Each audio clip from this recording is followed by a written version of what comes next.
All right, so this is the last weekly review of the semester. I will wrap up the discussion on eigenvalues and eigenvectors by talking about the eigenvalues and eigenvectors of symmetric matrices. So first, I wanted to recall just a couple of the facts that we've seen so far regarding eigenvalues and eigenvectors. So in general, we've seen that a matrix can have complex eigenvalues. So eigenvalues involving imaginary numbers. We've also talked about last time how eigenvectors corresponding to distinct eigenvalues of a matrix are going to be linearly independent. And then we've seen that not every n by n matrix will have n linearly independent eigenvectors. So therefore, not every square matrix is diagonalizable. For symmetric matrices, we actually don't have some of the problems that I just talked about. So here I've listed some of the properties that symmetric matrices have. So one property is that the eigenvalues for a symmetric matrix will always be real. So when you're finding the eigenvalues of a symmetric matrix, you should never end up with like complex or imaginary eigenvalues. They should always be real. Now, for symmetric matrices, it turns out that eigenvectors that correspond to distinct eigenvalues will not only be linearly independent, but in fact, they will actually be orthogonal to each other, okay? And perhaps the most important property is that symmetric matrices will always be diagonalizable, okay? And in fact, for a symmetric matrix, if it's an n by n symmetric matrix, you will always be able to find n orthonormal eigenvectors, okay? So I'm going to abbreviate orthonormal as ON. If you guys don't remember what it means for vectors to be orthonormal, it means that they are orthogonal to each other, and it means that they all have unit length, meaning their magnitude is equal to 1, okay? And one of the kind of like main theorems of linear algebra is the spectral theorem. And the spectral theorem says that an n by n matrix A will have n orthonormal eigenvectors if and only if A is symmetric, okay? So this property of having n orthonormal eigenvectors, this property is a property that is exclusive to the symmetric matrices, okay? So let's talk a little bit about what this means when it comes to diagonalization of a symmetric matrix. So if A is a symmetric matrix, and let's say lambda 1 through lambda n are its eigenvalues, and then let's say Q1 through Qn, let's say these are a set of corresponding orthonormal eigenvectors. So we've talked about how, you know, if you take the eigenvalues and you put them into a diagonal matrix, you take the eigenvectors and you put them into another matrix as columns, then you get this factorization of your matrix using these eigenvalues and eigenvectors. So A is Q times capital lambda times Q inverse. Now, something special happens though when the columns of a matrix are orthonormal. Q transpose instead of Q inverse, okay? So this is known as the spectral decomposition of a symmetric matrix. Your problems have also been referring to this as orthogonal diagonalization. So basically, orthogonal diagonalization just refers to finding a spectral decomposition of a symmetric matrix. Or if you will, it refers to using the orthonormal eigenvectors to diagonalize your symmetric matrix, okay? So I'm going to do two examples of finding a spectral decomposition for a symmetric matrix, okay? So here I've got a symmetric matrix written out. We're going to find a spectral decomposition for it. So because it is symmetric, it is orthogonally diagonalizable. To get this spectral decomposition now, we're going to start by finding the eigenvalues and the eigenvectors.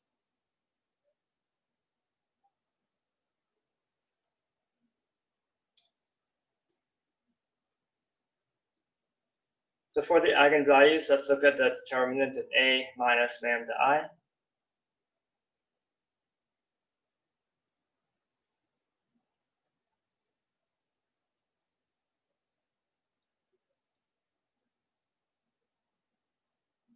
All right, this is going to take a bit of work. Let me go ahead and just do cofactor expansion along the first row, okay?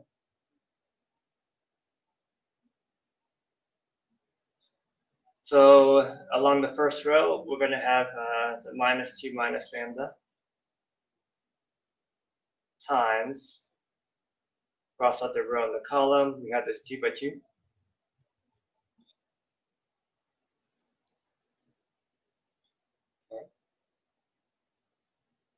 Next, we're going to have minus 1 times, cross out the row and the column, take what's remaining.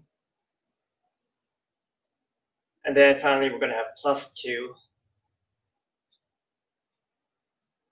Then again, cross out the row and the column.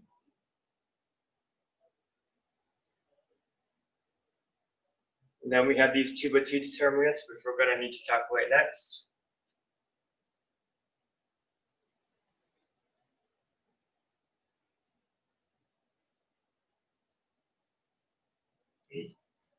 So here, we're going to do AD minus BC. Let me FOIL out A times D. So we're going to get negative 2 minus lambda plus 2 lambda plus lambda squared. And then we're also going to get minus 1 after that.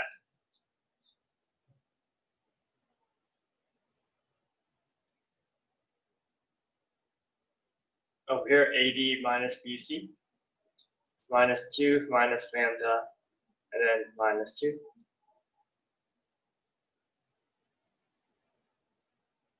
Here, AD minus BC, it's 1 minus 2 times 1 minus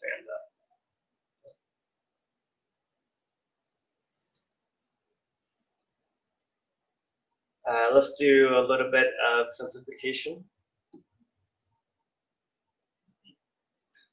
So maybe first over here, let's factor out a minus sign from all of these. So it'll become plus. And then you're going to have 2 plus lambda plus 2, which is lambda plus 4. Okay.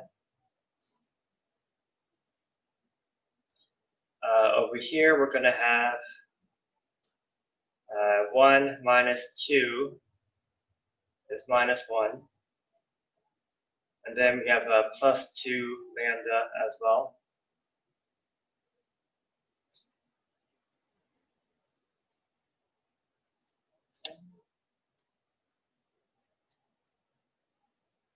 Over here, let's rearrange this a bit. Let's write it as lambda squared.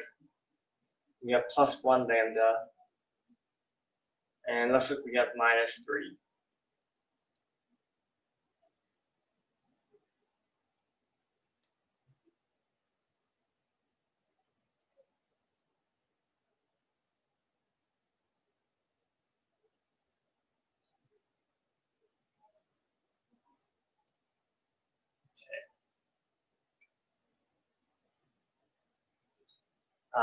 I don't really see much that we can factor right now, so I think I'm just going to continue multiplying things out to combine terms instead.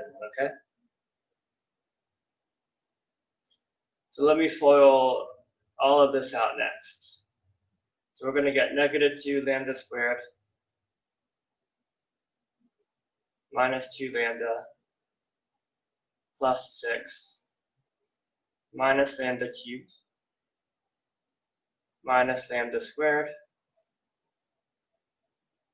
plus 3 lambda.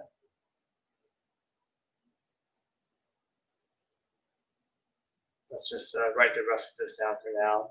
Here, let's distribute the 2, so it'll be 4 lambda minus 2.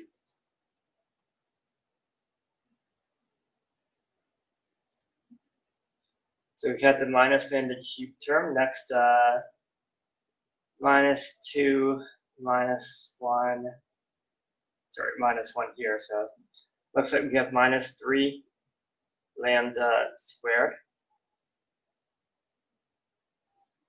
Looking at the lambda terms, we have minus 2 plus 3 is 1, plus 1 is 2, plus 4 is 6. So I think you have plus 6 lambda.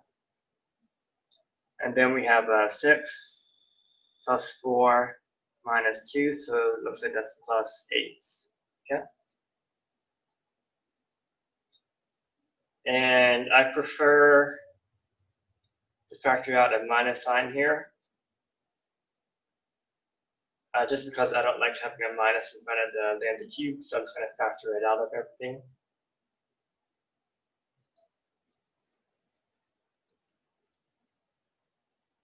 Okay.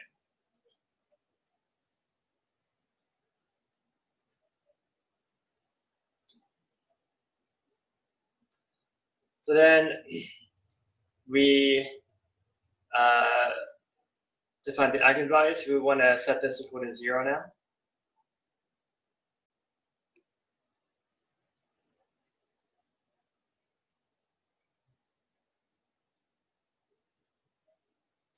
So this situation is maybe a little bit more complicated than usual.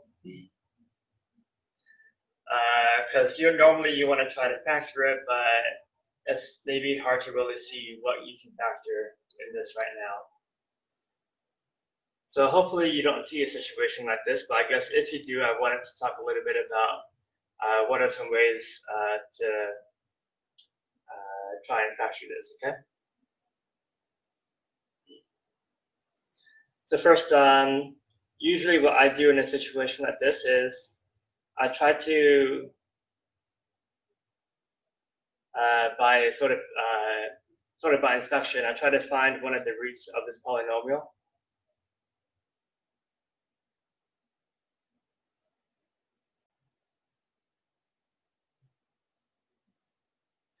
And there's a theorem that helps us do this. So this theorem tells you that for a polynomial like this, the possible integer roots are going to be the factors of the constant term. So in this example, the constant term that we have in the polynomial is the negative 8. The factors of 8 are 1, 2, 4, and 8, okay? So if your eigenvalues are, or if the roots are going to be integers, then they have to be one of these integers in this list, okay?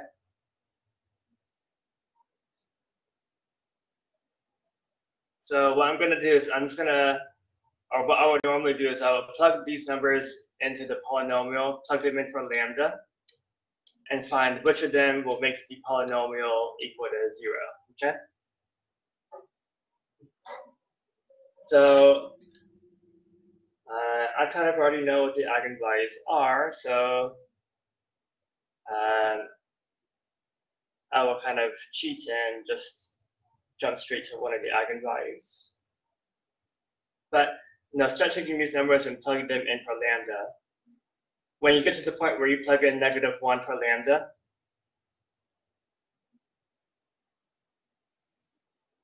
you'll find that plugging -1 into the polynomial is going to give us 0. Because you're going to get -1, this will be +3, +6, but then -8. Okay?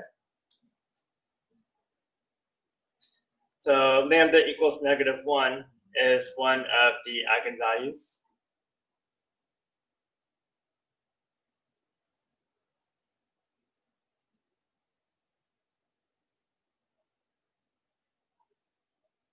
And then to find the other eigenvalues, at this point, there's kind of two things you could do. You could just keep plugging these numbers into the polynomial to find which of the other ones will give you 0 as well. The other thing you can do is you can try to factor the polynomial now that you know one of its roots, okay? So since lambda equals -1 is a root, lambda plus 1 should be one of its factors.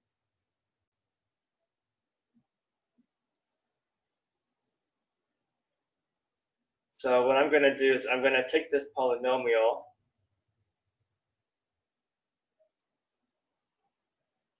and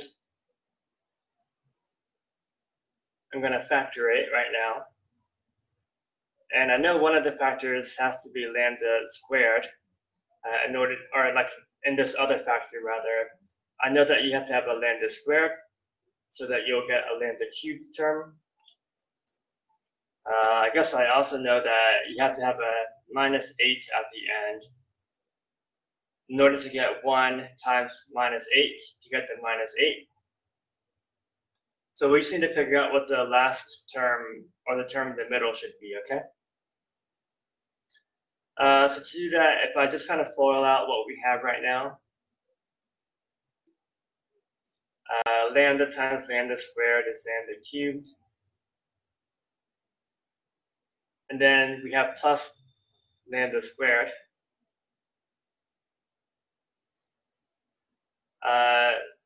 So right now on the right-hand side, we have like plus lambda squared. I need to get +3 lambda squared though, so I think what I'm going to do then is I'm going to add 2 lambda in here. So that way I would get a +2 lambda squared, which gives me the +3 lambda squared that I need. And then if you just want to double check that the rest of it works out, you also get +2 lambda minus 8 lambda. That gets you the -6 lambda. And then we have -8, okay? So once you find one of the roots, that gives you one of the factors, and then you can use that to finish factoring the polynomial, okay? You can also find this other factor by doing polynomial long division, if you remember that, or symmetric division, if you remember that. Okay. All right, but now at this point, we want to factor this quadratic now.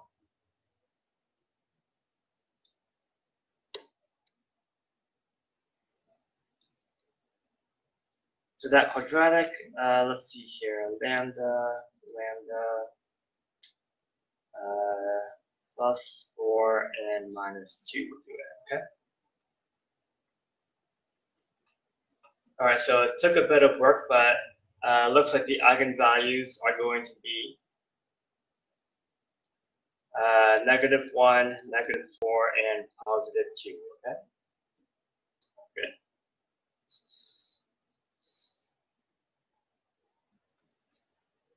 So now that we have the eigenvalues, we now need to find the corresponding eigenvectors, okay?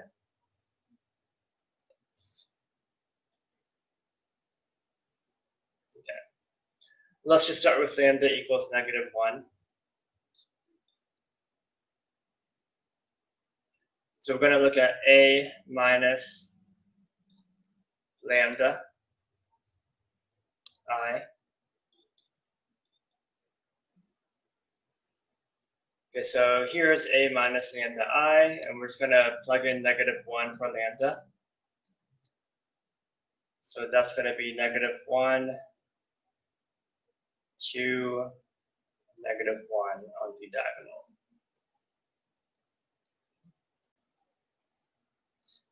To find the eigenvectors, remember you find the eigenvectors by looking at the null space of A minus lambda I. So here, let's just do some row operations to find the null space. We can start with row 2 plus row 1 and row 3 minus or plus 2 row 1.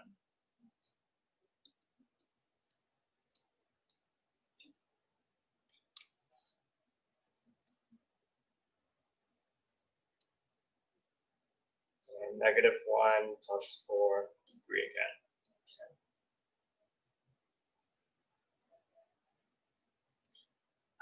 Next, let's first do row 3 minus row 2. That will give us a row of zeros. And then let's maybe also do like 1/3 times row 2 after that.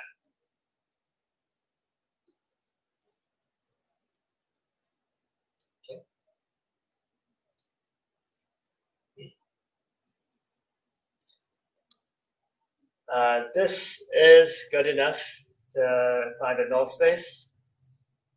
If you want to continue reducing, that's fine as well, doesn't matter. I think it would be nice to do maybe row 1 minus row 2, because that will give us just one extra 0 in the matrix when we do that. Okay. And I think I'll go ahead and stop here. So then, writing out the corresponding system of equations, we have -1x plus 0y plus 1z. Set it equal to 0 because you're looking for the null space. We also have y plus z equals 0.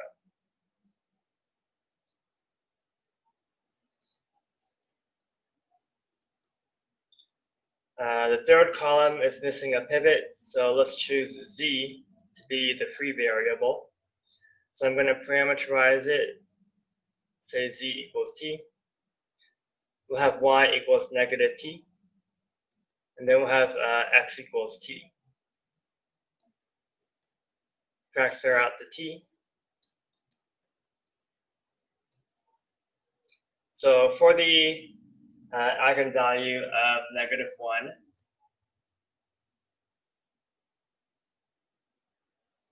we have an eigenvector of -1, -1, 1. Okay? So let's kind of circle that. We have an eigenvector 1 minus 1, 1, corresponding to -1. Let's do the same for the other eigenvalues next. So let's look at when lambda is -4. So A minus lambda I.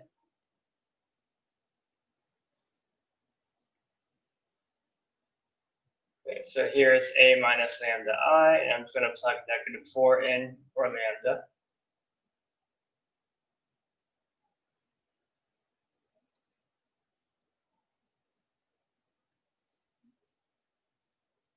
All right, and then again, we're just going to start row reducing this to find its null space.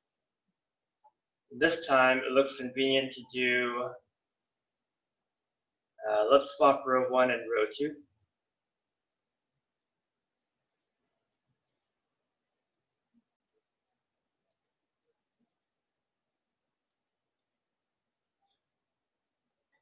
That gets us a 1 as a pivot.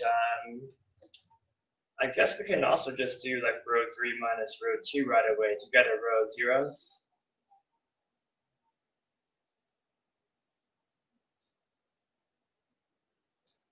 Let's also do row 2 minus 2 row 1. So 1 minus 10 is negative 9. 2 minus 2. Oh, okay. And I think I'll go ahead and stop here then, actually. If we write out the corresponding equations,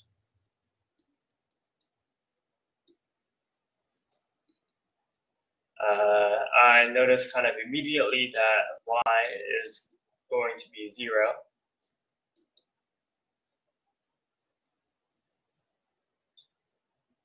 Third column is missing a pivot, so we can make z the free variable. So I'll say z equals t. If y is 0 and z is t, then x will be negative t. If I factor out the t, we get a negative 1, 0, 1 as an eigenvector for the eigenvalue of negative 4. Okay. So here's another eigenvalue eigenvector pair right now. Okay.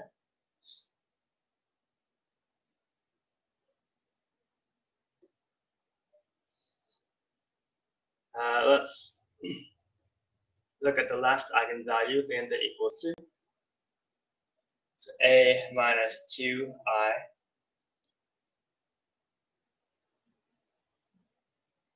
Okay, so if lambda equals 2, you'll get negative 4, negative 1, negative 4.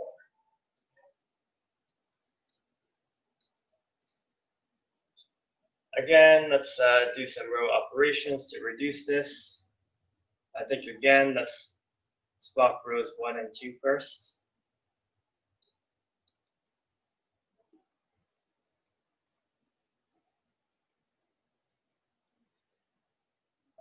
Let's just do row 2 plus 4 row 1, row 3 minus 2 row 1.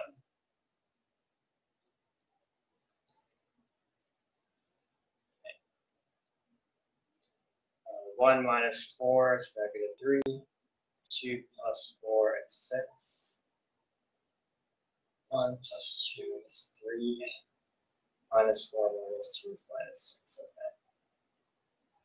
So if we do row 3 plus row 2, that will give us a row of zeros. And then let's go ahead and do maybe a negative 1/3 times row 2.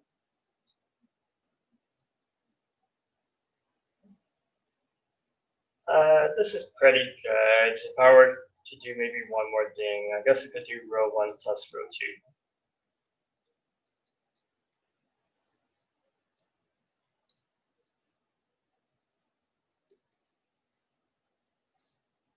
So that's actually the reduced row echelon form. Okay. So converting this to a system of equations, we have x minus z is 0, and y minus 2z is 0. So again, the third column is missing a pivot, so we can set z to be equal to t. So then y will be 2t, and x will be t. So 1, 2, 1 is going to be an eigenvector for lambda equals 2. Okay.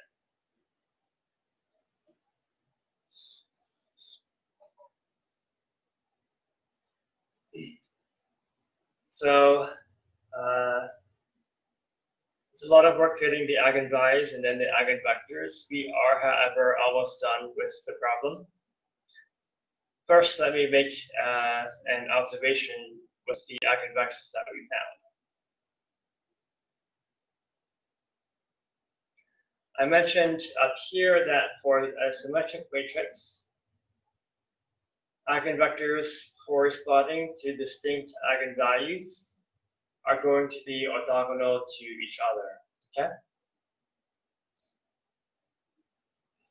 Here we found 3 eigenvectors corresponding to 3 distinct eigenvalues. So notice that these eigenvectors are orthogonal to each other.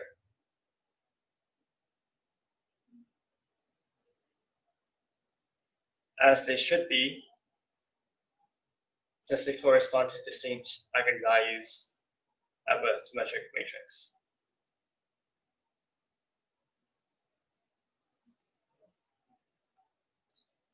For those who do not remember, 2 vectors are orthogonal if their dot product is 0.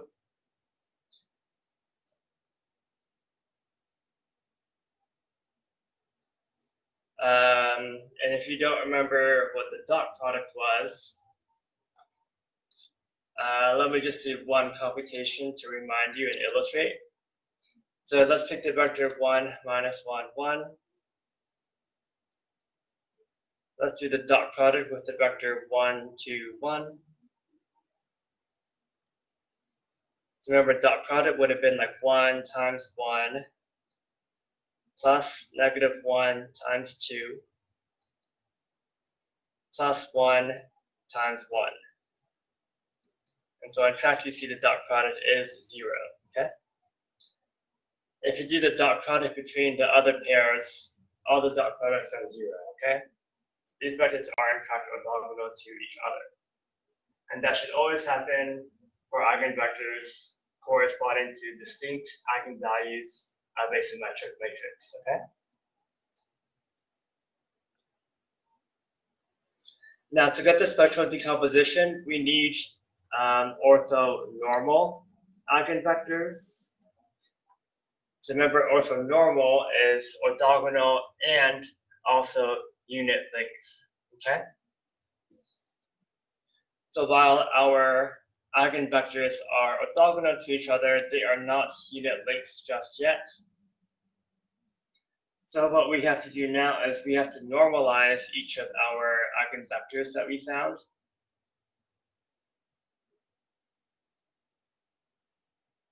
So starting with lambda equals negative 1, let's take the eigenvector 1 minus 1, 1, and let's normalize it. And then for those who don't remember, normalizing a vector just means to divide it by its length or its magnitude. So the magnitude of a vector was the square root of x squared plus y squared plus z squared. So in this case, it would have been square root of 1 plus 1 plus 1, so square root of 3, okay? Dividing a vector by its magnitude gets you a unit length vector, okay? So let's take lambda equals negative 4 next.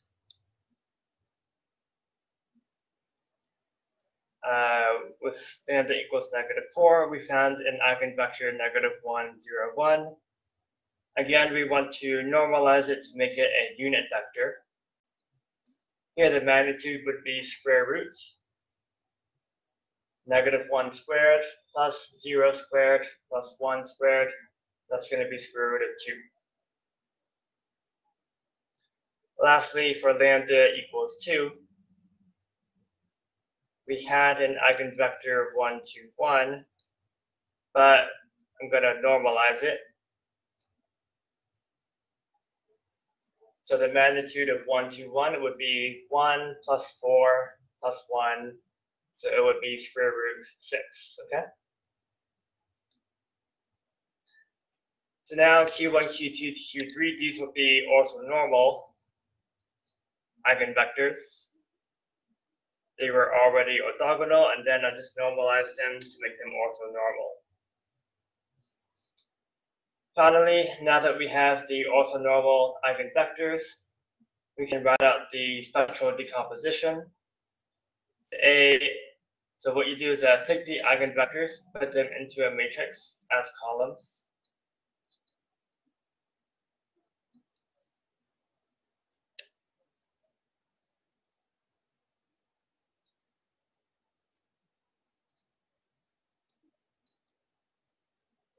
And so that would be Q. Take the eigenvalues and put them into a matrix, into a diagonal matrix like this. So this was the capital lambda matrix.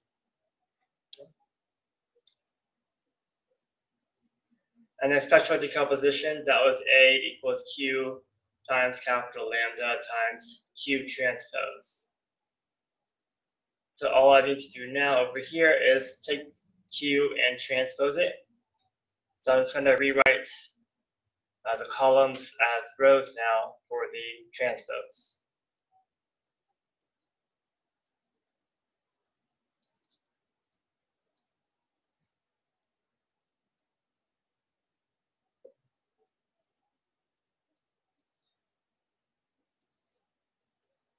And then this here would be a spectral decomposition of our symmetric matrix A. Okay.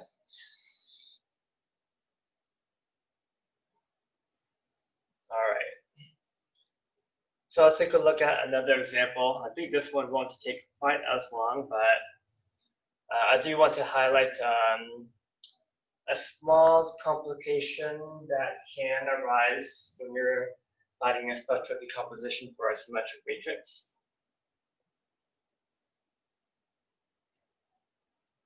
So let's look at this symmetric matrix here. Wait a second. This is not symmetric. I fiddled around with this matrix too much. Okay. Let me just create a matrix right on the spot.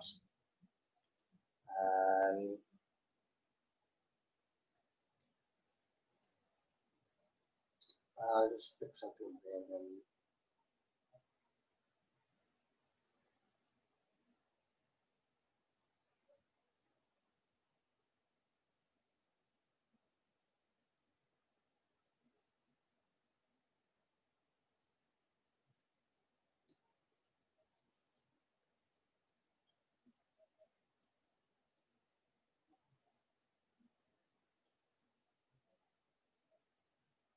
Okay.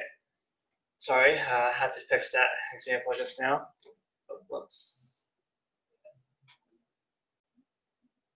So let's look at this symmetric matrix that we have, and let's find a spectral decomposition for it. Let's start by looking at its eigenvalues.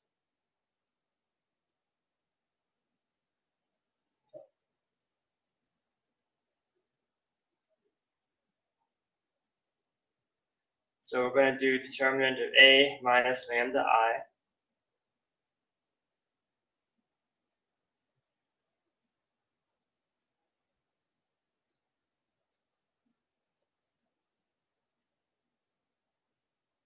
Okay.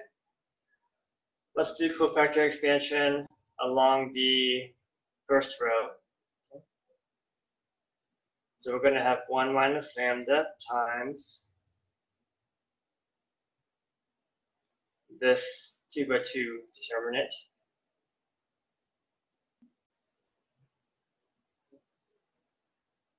Next we'll have minus and negative 2, so plus 2.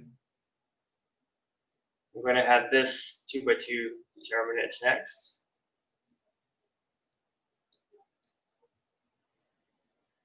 And then we're going to have plus 3.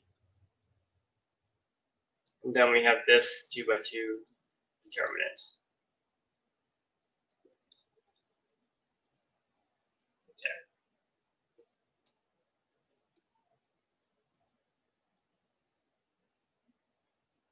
So let's work out the determinants next. So here you're going to get 36 minus 4 lambda minus 9 lambda, for minus 13 lambda there, plus lambda squared. And then we're going to get minus 36.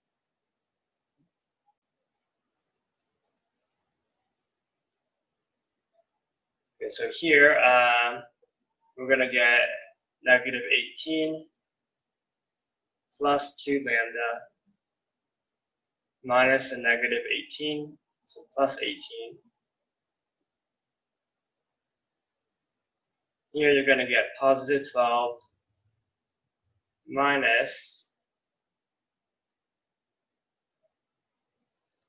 12 minus 3 lambda. Okay? We'll continue simplifying a bit. So you may have noticed lots of things are canceling, which is very nice.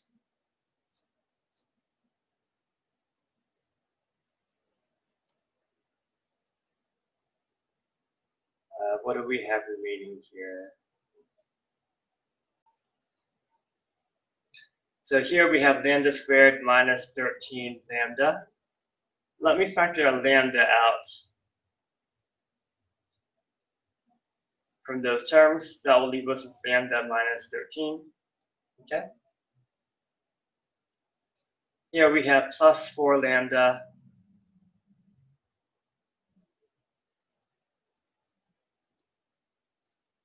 here. This is a plus 3 lambda times 3, so that's plus 9 lambda. Okay. So in other words, plus 13 lambda.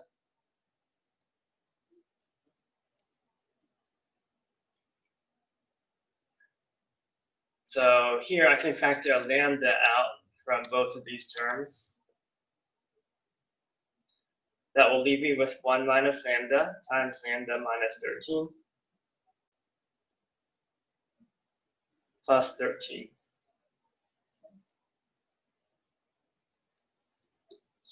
If we multiply this part out, we're going to get lambda minus 13 minus lambda squared plus 13 lambda. And then we still have this plus 13 after that. Minus 13 plus 13 cancel. This lambda times, we have a minus lambda squared plus 14 lambda. Let me factor out a negative lambda. So if we factor a negative lambda from these two terms, we'll have lambda minus 14 remaining.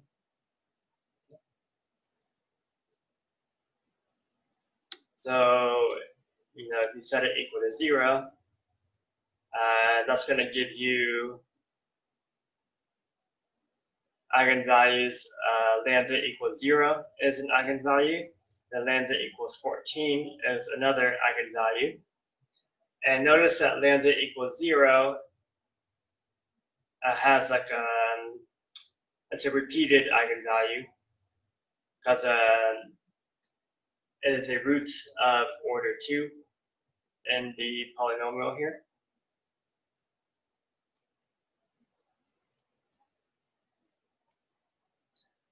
So let's see what happens when you're finding a spectral decomposition and you have a repeated eigenvalue. What might happen when that's the case? Okay.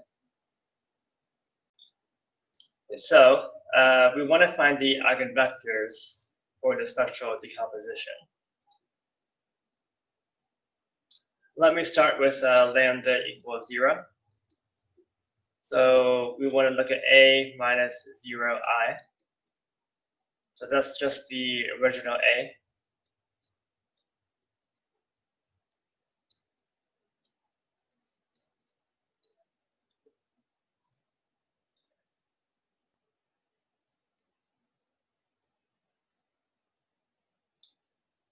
Let's do some elimination because we need to find the null space.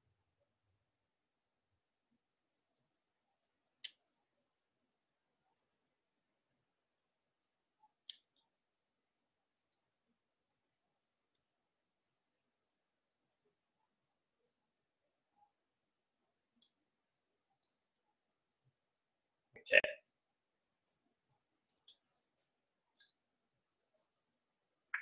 So this is as reduced as we can get. This is the reducible echelon form, in fact. So we have this one equation.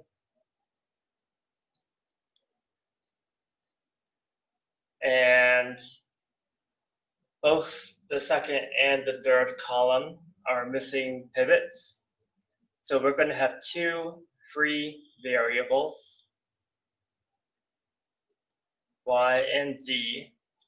So I'm going to set y equal to s, z equal to t. Then x will be 2s minus 3t.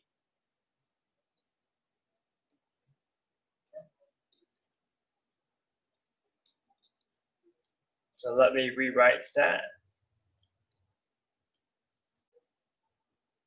So that's going to be 2, 1, 0, looking at the coefficients of s.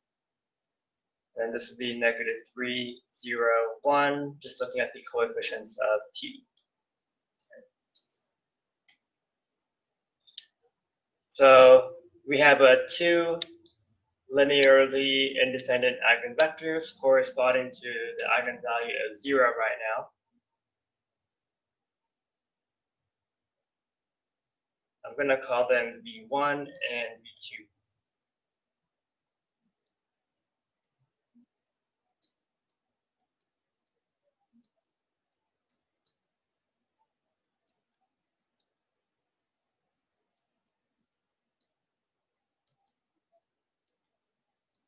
Okay. Let's go ahead and look at what happens if lambda equals 14 next.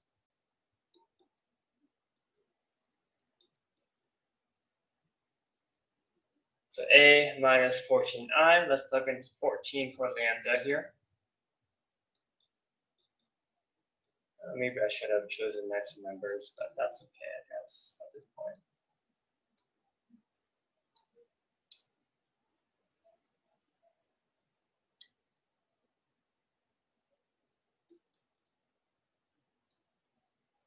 Just plugging negative 14 rather in for lambda. I hope I did that right. So let me double check. So 1 minus 14 is negative 13. 4 minus 14 is negative 10. Okay, I think that looks good. So we do need to do some row operations on this to find the eigenvalues. Let's start with row 3 plus row 2. I'm doing this operation because I see it'll give me a 1.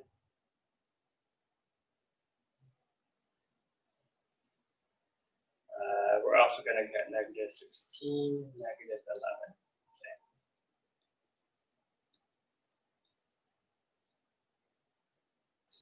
11. So I did this operation to get a 1. Now I'm going to swap rows.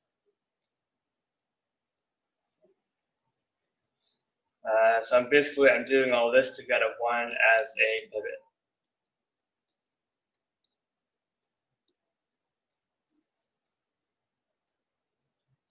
And I hope I have not made a mistake here. Let's see, so let's do row 2 plus 2, row 1. Row 3 plus 13, row 1. Oh, X, okay. I should have chosen nicer numbers, but that's okay, let's continue.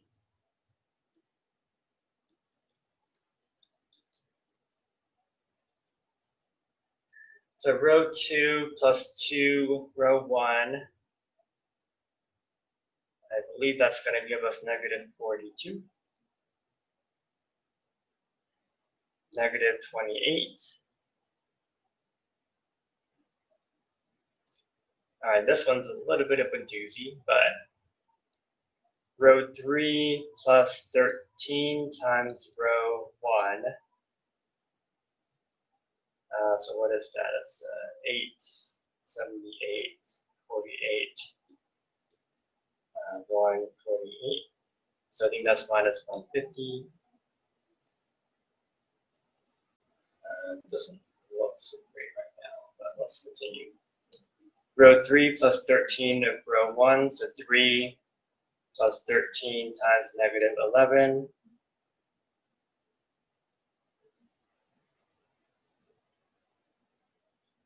That's going to be, let's see here, 13, 143, 143. I think that's minus 140. I guess I can simplify this a bit. 28, 42. Let's multiply row 2 by negative 1 over 14. And let's multiply row 3 by negative 1 over 10 right now.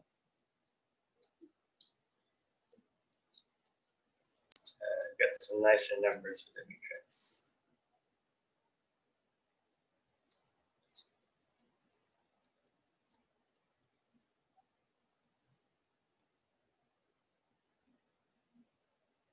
That is not right.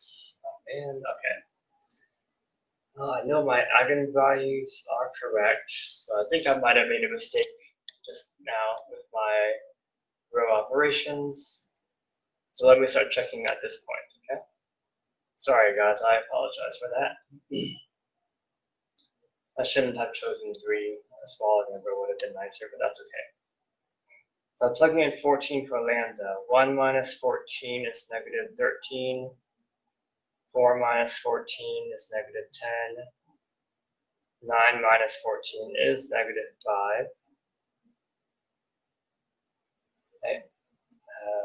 Do I have the rest of it copied correctly? Negative 2 to negative 6. Okay.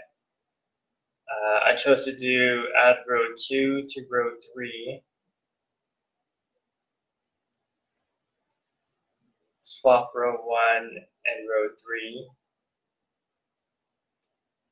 Okay. Row 2 plus 2 row 1 to make this a 0. Row 3 plus 13 row 1 to make that a 0. That looks good to me.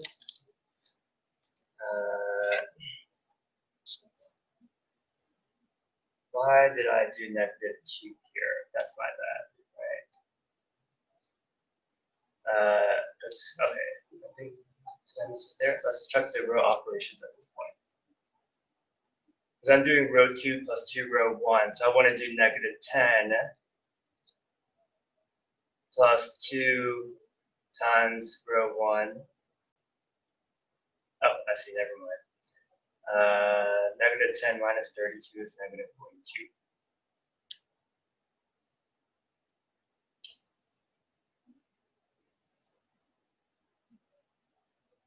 Negative 6 minus 22 is minus 28.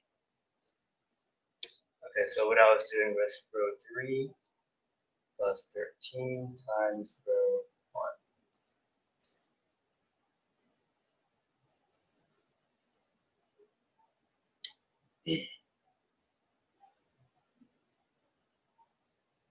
I must have written that. 78, 108, 208. Yeah, I know where I must have here. So that's minus 210. Yeah, I guess I'm not surprised to list that one up. And then row 3 plus 13 times row 2.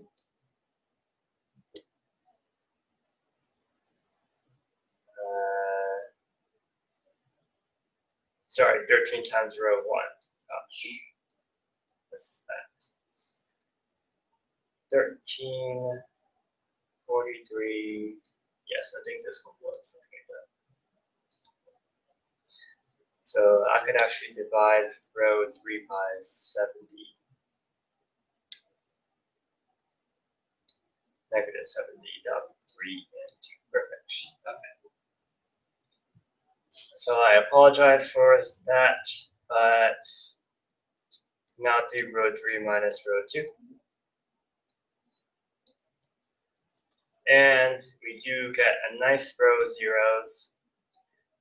When you're looking for eigenvectors, in case you didn't know, you should always get a row of zeros when you're doing your elimination.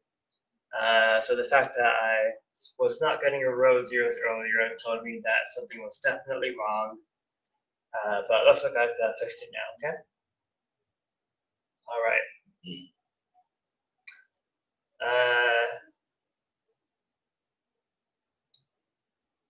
won't be super nice to eliminate at this point, I guess. So let's just look at the system of equations that we have in this. This wasn't the best example, but hopefully you guys didn't get too lost in the elimination. I guess if you had a calculator, it would have been easier, but I was just doing the kind of by inspection instead. Okay. So what do we have here? I really should have chosen nicer numbers, so I apologize. But in this case, the third column is missing a pivot. So let's make Z the pre-variable.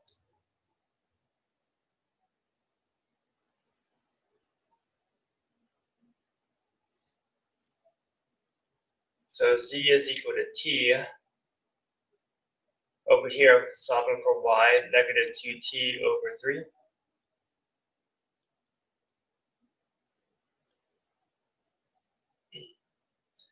And then I guess let's see what X would be. So I'm going to plug in negative 2T over 3 for Y. Plug in T for Z. That's 32 over 3T minus 11 is 33 over 3T.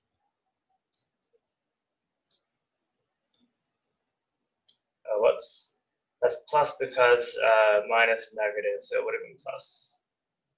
So that's X minus 1 over 3T is 0, so it looks like X is T over 3.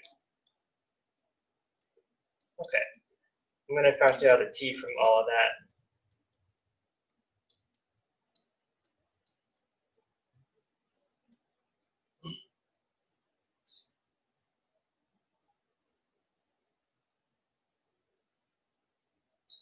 So we get an eigenvector, 1/3, negative 2/3, and 1.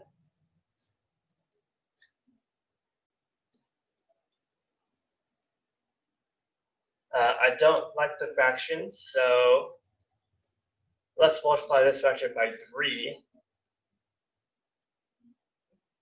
And boom, we got a nicer eigenvector. That's in retrospect, I maybe could have done it much more easily. But so let me choose this vector 1 minus 2, 3 for the eigenvector v3. Okay.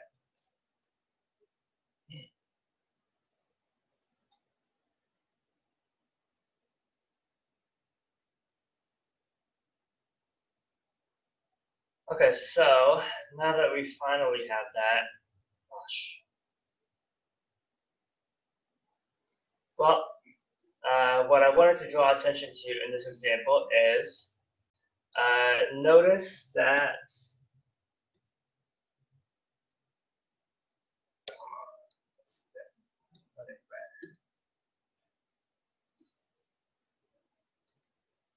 okay, so notice that vector v3 is orthogonal right now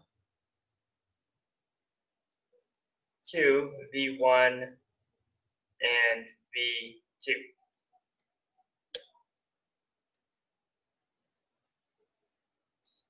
You can check their dot products. v1 dot v3 is going to be 0. v2 dot product with v3 is also 0. Okay? So this again should not be surprising because remember that for a symmetric matrix, eigenvectors corresponding to distinct eigenvalues should be orthogonal. Okay? So I've said that multiple times in this review. Be sure you know that fact, all right? So v3 is orthogonal to v1 and v2 because it corresponds to a different eigenvalue. Right, but v1 and v2 themselves are not orthogonal right now, right?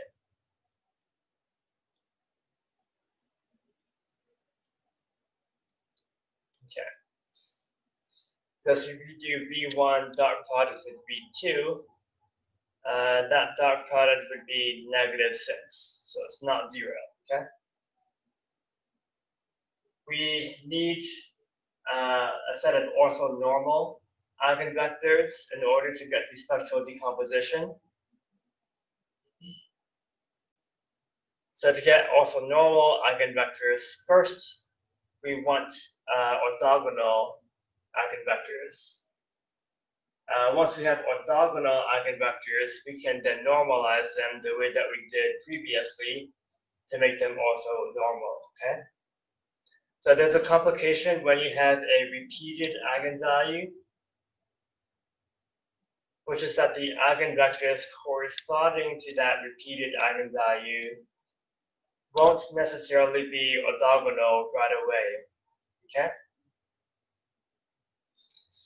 If that happens, what you will need to do is you will need to do Gram-Schmidt, all right?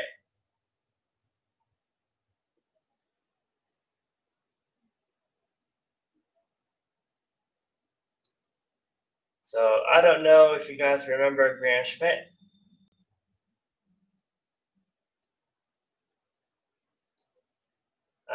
You'll get a reminder right now, I suppose, all right?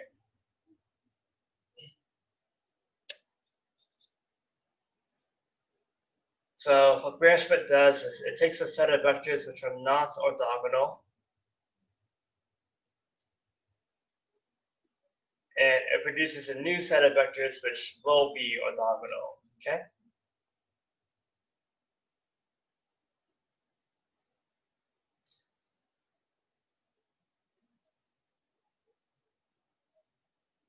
So doing Gram-Schmidt. So it's going to produce two vectors, w1 and w2. The first vector, w1, will just be equal to v1. So that's the easier one.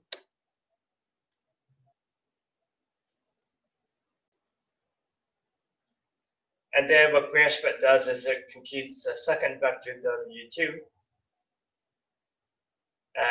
And the w2 is going to be orthogonal to w1.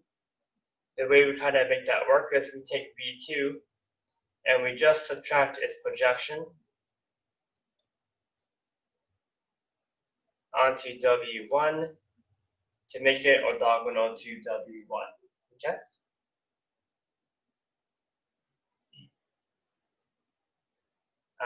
If you guys don't remember formula for projecting a vector onto another one, you can do v2 dot w1 over w1 dot w1, and all of that times w1. So that's the projection of v2 onto w1.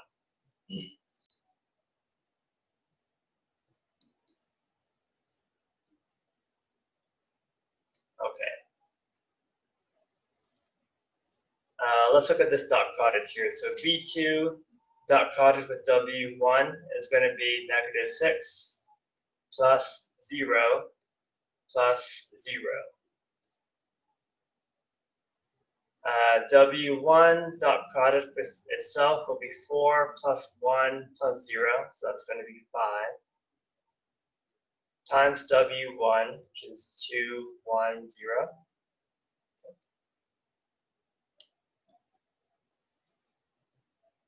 -3, 0, 1,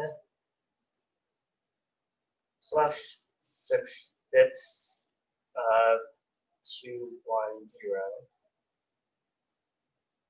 I'll go ahead and finish the computation. So -3 plus 12 over 5, -3 over 5. 0 plus 6 over 5, 1 plus 0. Okay.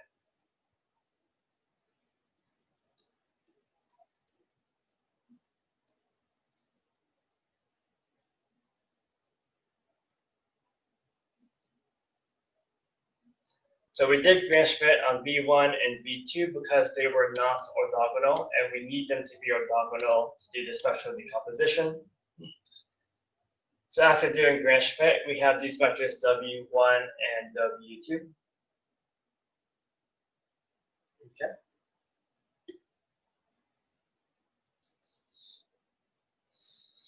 So these will now give us a set of orthogonal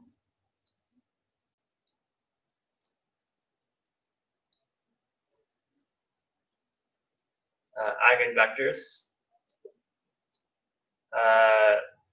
for the eigenvalue of 0 that we had, for the repeated eigenvalue, lambda equals 0. And if you don't like the fractions that you have right now,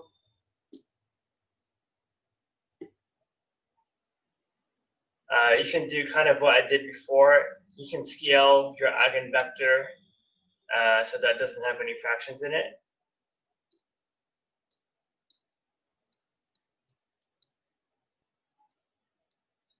So I'm going to take this W2 and just multiply it by 5 just to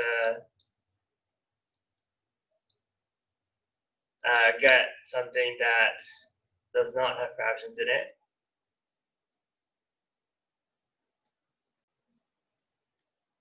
So we'll use these two ultimately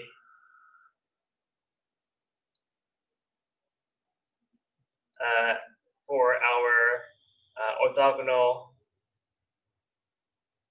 eigenvectors for the eigenvalue of 0 that we had, okay?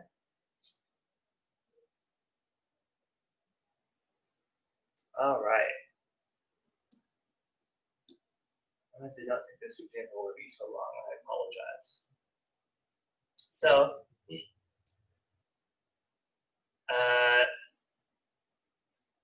we have these two orthogonal eigenvectors corresponding to lambda equals 0. We had V3, this eigenvector that we had earlier, corresponding to lambda equals 14. Okay. And this gives us a set of 3 orthogonal eigenvectors of A, all right? So the last thing we need to do to get the spectral decomposition is we need the orthonormal eigenvectors. So I need to take the eigenvectors that we currently have and normalize them by dividing by their magnitude. So here the magnitude was square root of 4 plus 1 plus 0.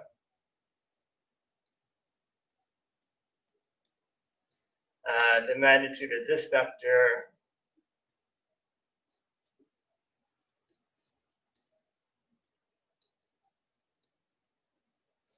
uh, 3 squared is 9, 6 squared is 36, 5 squared is 25. That's going to be 60, 1 plus 9, square root of 70, okay? Q3, magnitude of 1 minus 2, 3, square root of 1 plus 4 plus 9, so that would be square root of 14, okay? All right.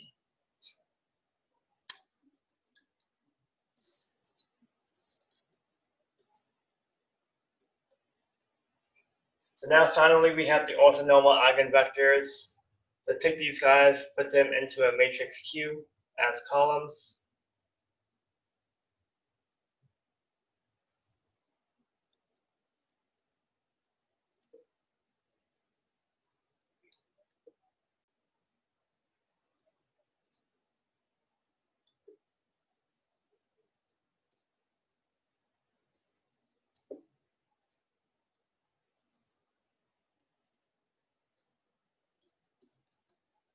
So that gives us a matrix Q. Remember that capital lambda is diagonal with the eigenvalues on it. The eigenvalues were 0, 0, and 14. Remember, 0 was a repeated eigenvalue. And then Q transpose, so this transpose through Q. And that gets you the spectral decomposition of Q, okay?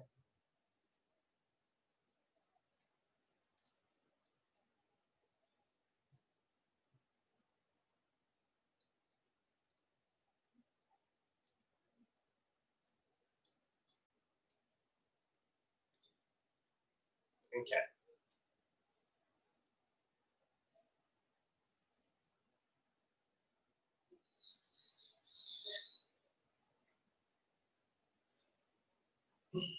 Okay, so let's summarize, and I can't believe I still have so much to talk about. Gosh, all right. So to get for a symmetric matrix, okay,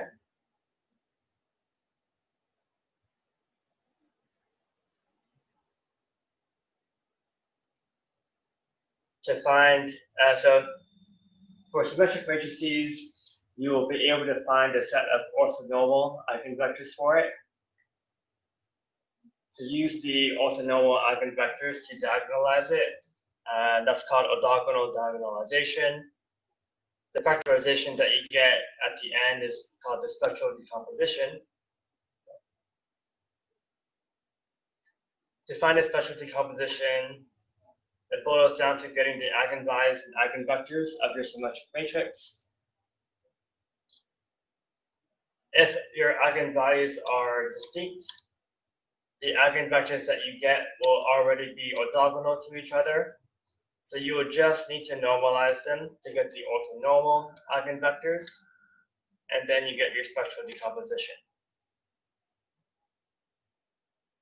What I was trying to highlight in the second example is that if you have a repeated eigenvalue, the eigenvectors that you get corresponding to that eigenvalue won't necessarily be orthogonal to each other. In this case, they were not. Therefore, in such a situation, you have to do Grand-Schmidt on them to get a pair of, or a set of orthogonal eigenvectors. Once you have orthogonal eigenvectors, then you can normalize them to make them orthonormal. And then again, you get your spectral decomposition. All right.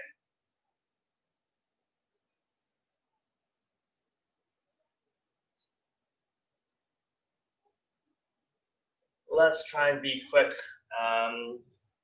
I also want to talk about the notion of positive definite matrices. So let's say that we have a symmetric matrix A. We say that A is positive definite if any of the following are true, okay? So A is positive definite if all of its eigenvalues are positive. Equivalently, a symmetric matrix is positive definite if x transpose AX is positive for all non-zero vectors x, okay? I don't think you need to worry too much about this second condition, but that is a common definition of positive definiteness. So if you're trying to study this using other resources, you might see this condition. So therefore, I wanted you guys to be aware of it, okay? Now, there are some related notions as well, which I think are worth mentioning. So you can also say for a symmetric matrix that it is negative definite if all of its eigenvalues are negative, or equivalently, x transpose AX is less than 0 for all non-zero x, okay? We can also say that A is positive semi-definite if all of its eigenvalues are greater than or equal to 0. So positive definite means all of its eigenvalues are positive, so strictly greater than 0. So if you relax that and just say greater than or equal to 0, that's positive semi-definite, okay? Likewise, you can just say that x transpose ax is greater than or equal to 0 for all x. That's an equivalent definition for positive semi-definiteness, but I think for you guys, just knowing the eigenvalue definition will probably be good enough, okay? And then you can also talk about it being negative semi-definite. That just means all its eigenvalues are less than or equal to 0, or equivalently, you have this other condition. Yes. It is possible for symmetric matrix to be neither of these 4 cases. So if it has like both positive and negative eigenvalues, it would be none of these 4. Okay. I don't know, but I think sometimes they might say that it's like non-definite. If it is not any of these 4 cases, all right?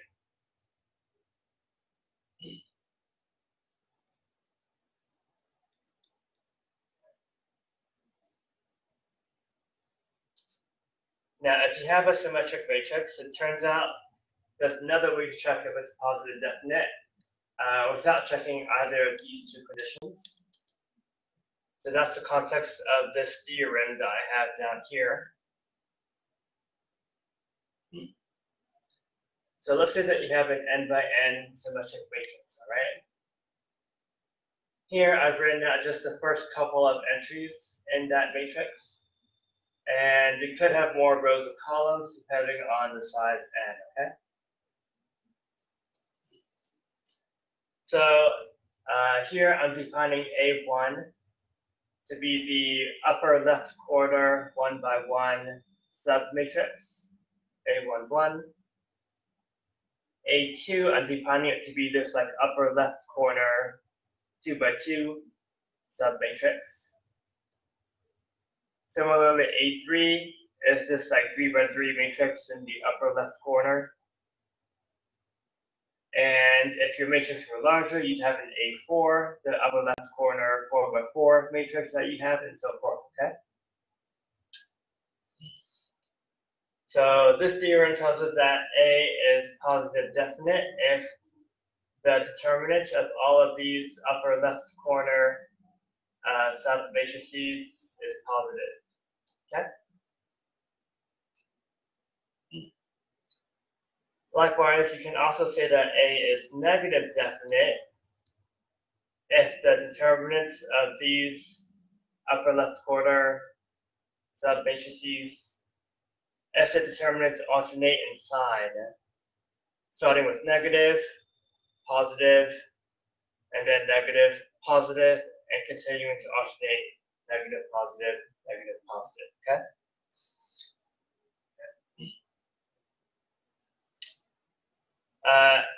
You might think that if we make these greater than or equal to 0, that will give us positive semi-definite, but that is not the case. Likewise, you can't check for negative definiteness by checking that these are less than or equal to or greater than or equal to 0, okay? So this theorem actually only works for positive definite and negative definite. You can't use it for positive semi-definite or negative semi-definite, okay? Here, I just have a quick example to illustrate the theorem with.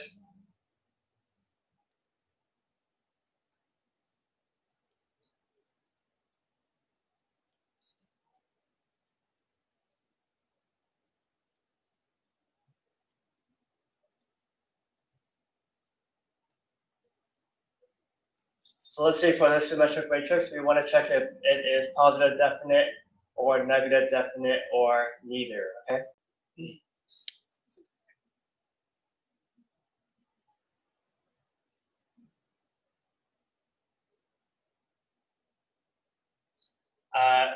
So instead of trying to find the eigenvalues, we're going to use this theorem instead to check for the positive definiteness or negative definiteness. So first, A1 is the upper left corner 1 by 1 matrix. So A1 is 2. A2 is like your upper left corner 2 by 2 matrix. So in this example, it would be 2 minus 2 minus 2, 4. And then A3 would be the upper left corner 3 by 3 matrix, but in this case, that would just be all of A.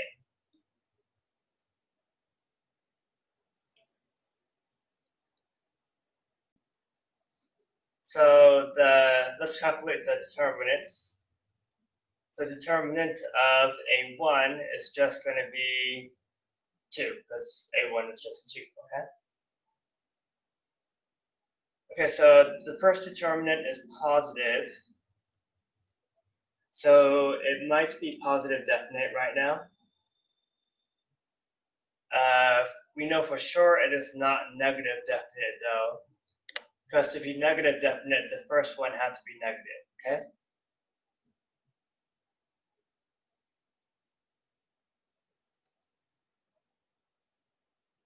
So let's compute the determinant of A2 next. That's going to be 8 minus 4, so it's going to be 4. So that's also positive, that's good. So now let's check the determinant of A3.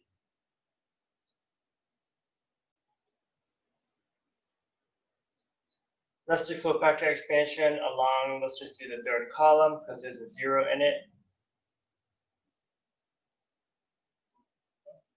So along the third column, it's going to be 2 times, we have negative 2, 2, 4, 0. So 2 will be minus 0 plus 7 times 2 minus 2 minus 2, 4. Okay. So we're going to get 2 times 0 minus 8 plus 7 times 8 minus 4. So negative 16 plus 28.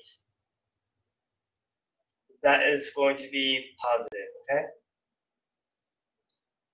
So because all of the determinants were positive, this theorem here tells us that A is positive definite then, okay? All right. And finally, let's talk about the Cholesky factorization for positive semi-definite matrices, okay? All right, so I just want to start by mentioning a quick fact. I'm not going to prove it, but for any matrix A, the product A transpose A is going to be a positive semi-definite matrix, okay? So the Cholesky factorization is a little bit of like a reversal of that statement. So if we have a positive semi-definite matrix A, then it turns out we can actually factor A as C transpose times C, okay? Now we can actually do a little bit better than just saying that A is C transpose times C. It's actually possible to factor A like this, where C is also an upper triangular matrix. So factoring a positive semi-definite matrix in this form, where C is upper triangular, that's what a Cholesky factorization is. And I'm just going to quickly illustrate with this last example. We just saw that this matrix is positive definite, okay? So any positive definite, or more generally positive semi-definite matrix has a Cholesky factorization. I'm going to show you guys how to get the Cholesky factorization right now for this matrix.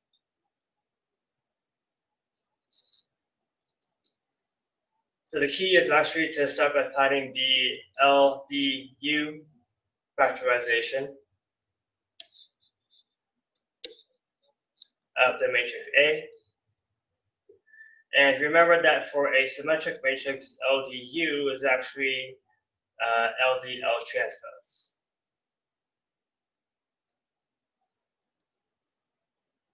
Okay. So don't know if you guys remember how that works, but we'll get a little reminder right now.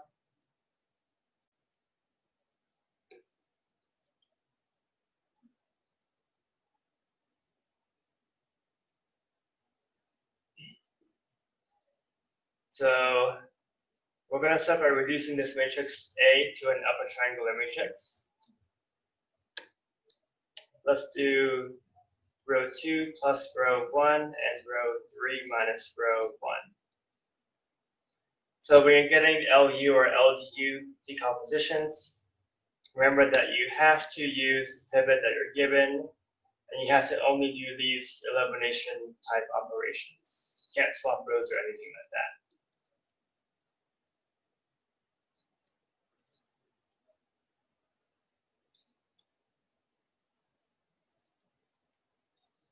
Okay.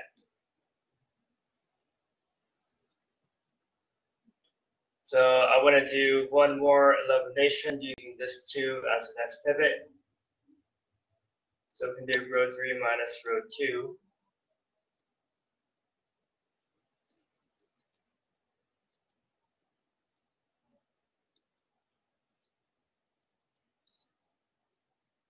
All right. So I think that's the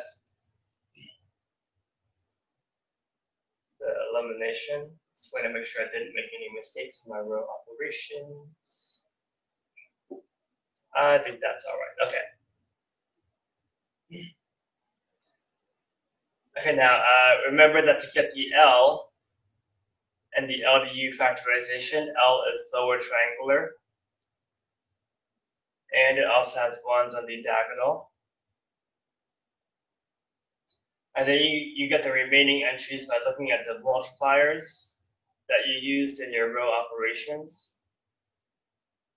The multipliers that we used were -1,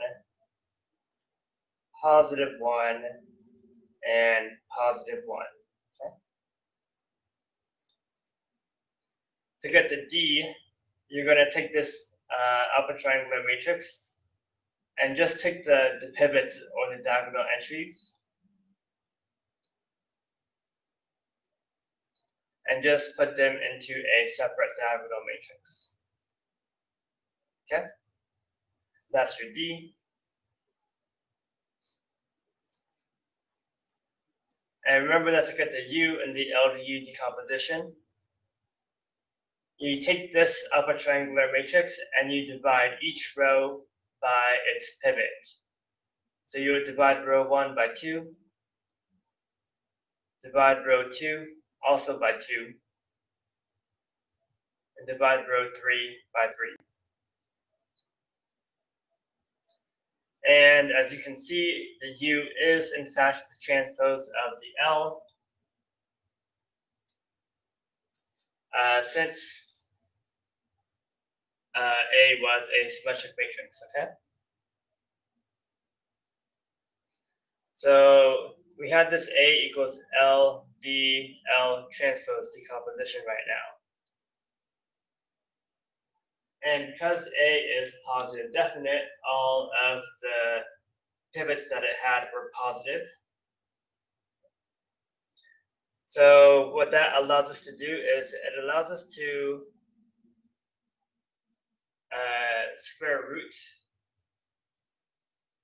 the matrix D by square rooting each of the diagonal entries.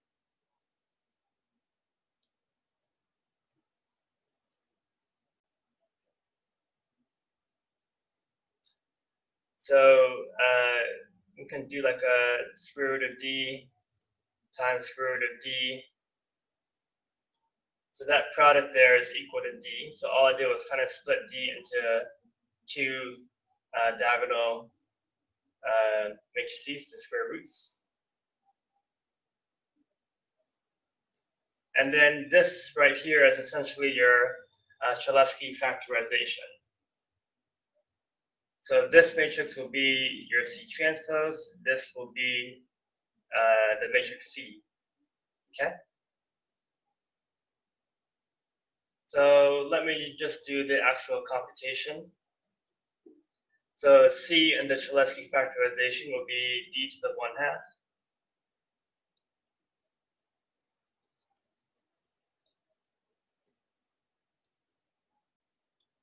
times the L transpose, which was the U that we have here.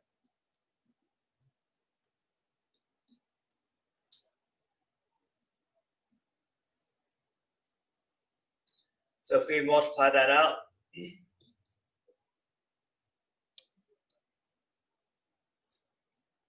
you'll get square root of 2 minus square root of 2 square root of 2 0 square root of 2 square root of 2 0 0 square root of 3. Okay. So if you multiply these out, this would be the product, so this is going to be the matrix C. I'm going to just transpose it right now. So I'm going to rewrite the rows as columns.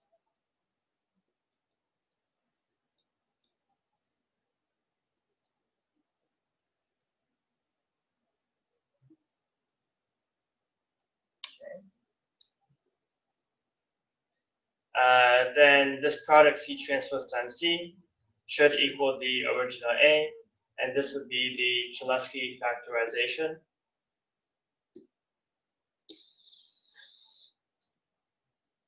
And that will be the end of my review.